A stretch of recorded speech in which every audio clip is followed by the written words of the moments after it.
DJ Ferris. It's Chicago, nigga. It's the real one. Hit me. Only one is pulling shit the fuck up. Let's get the sports talk.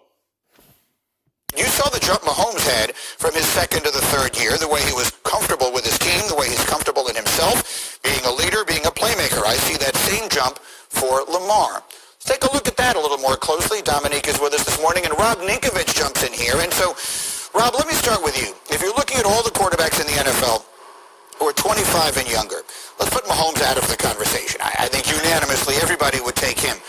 Next, who would you take to start a franchise if it wasn't Mahomes amongst that group? Well, the guy I would pick hasn't even played an NFL football game yet. And me and B-Flow, Brian Flores, are like this. I'm going with Tua. You cannot go with a guy you don't know what he's going to do in the NFL yet. Yes, he can lead Miami franchise, but y'all got to wait and see how he does in the NFL. Y'all got to wait till he get the keys to the car and get to driving this franchise. Y'all don't even know yet how he's going to pan out. You should go with Lamar Jackson. He already leading the franchise. He already led them in his 2 years as a starter to the playoffs, already won the division for him. You could roll with him because you already know he could do. He already leading the franchise. We don't know how Tua is going to turn out yet. Y'all already trying to say, I take him. We don't know how he's going to pan out. The guy that I want to start my franchise with, I feel like he has the upside of a modern NFL, the new scheme offensively, how you want to run the RPOs, the threat of running, and the ability to throw down the field. I mean, we haven't seen a hefty lefty since Steve Young that can go out there and throw the rock around like he can. So I'm excited. I think he's going to have a great career, and I think in 3 years, give me 3 years, he will be the best quarterback in the AFC. That's a really strong take, and I like it. Let me ask you this. The concerns and the question marks about him, of course, have all been about his ability to stay healthy, to the point that he wasn't even the first quarterback taken in this draft. How concerned are you about his ability to withstand the pounding in the NFL when he had so much trouble doing it in college? Well, look, some of those injuries, I understand as a football player, they're freak injuries. You can't help, two guys land on your back and you have a hip injury. Those are things that are hard to avoid. I don't worry about the durability stuff. Look, when you're a quarterback in the NFL and you're smart, you understand I need to take less damage. I need to do things that help my team. So hopefully he doesn't have to run into that bad luck injury bug that he had in college. And if he can stay healthy. It's like, that's why he's not starting this season. They want to make sure he's fully healthy before he come the guy. And they going to try their best to protect him. He had to protect himself as well once he comes the guy. NFL is much faster than college. It don't slow down when you first start. It slows down as the season progress. But you got to wait and see how everything going to turn out once he the starter. I feel like his future is very bright. All right, Dominique, same question to you. All the quarterbacks in the league whose name is not Patrick Mahomes, 25 and younger, who you starting with?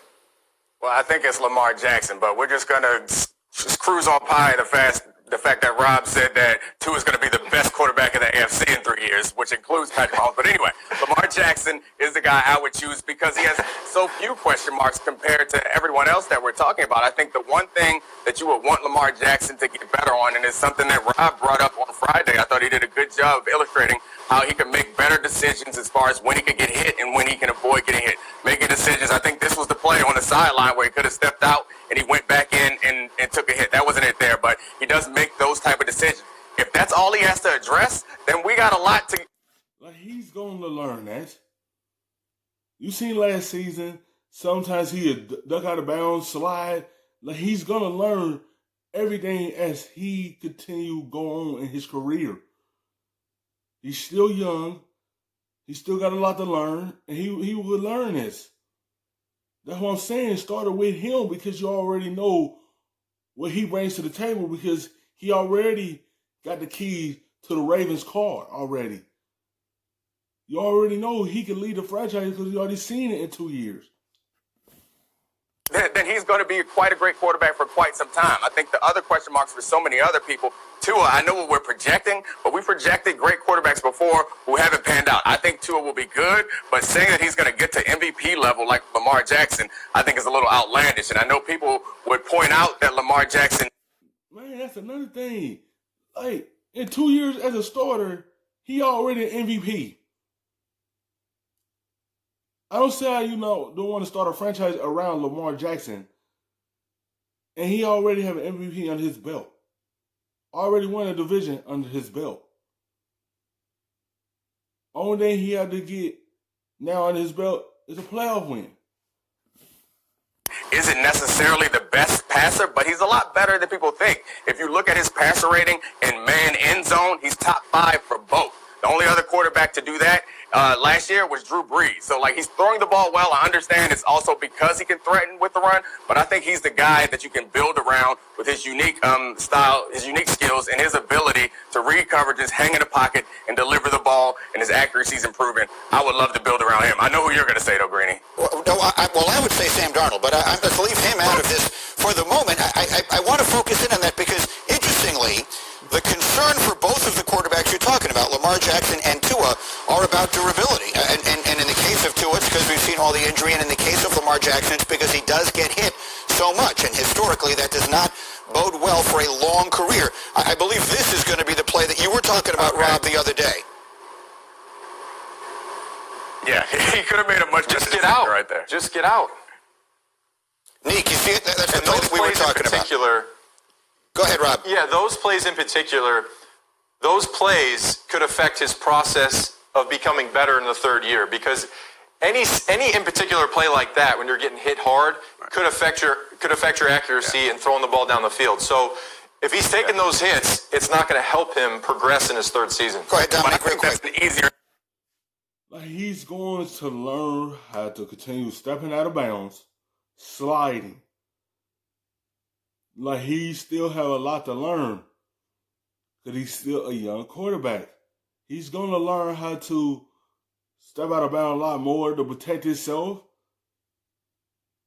to continue to protect himself from getting them hits. He's going to learn.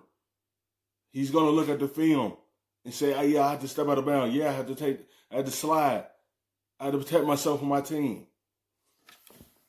Thing to address. I think Deshaun Watson's the other guy who I think we should mention, and his issues I think are with throwing interceptions, and that's harder to address than it is with Lamar. Where it's just hey, slide every now and then, step out of bounds. We can address that. We'll see. Sometimes those things are a little difficult to coach out of players who are accustomed to making so many big plays out of situations like that. Thank you for watching ESPN on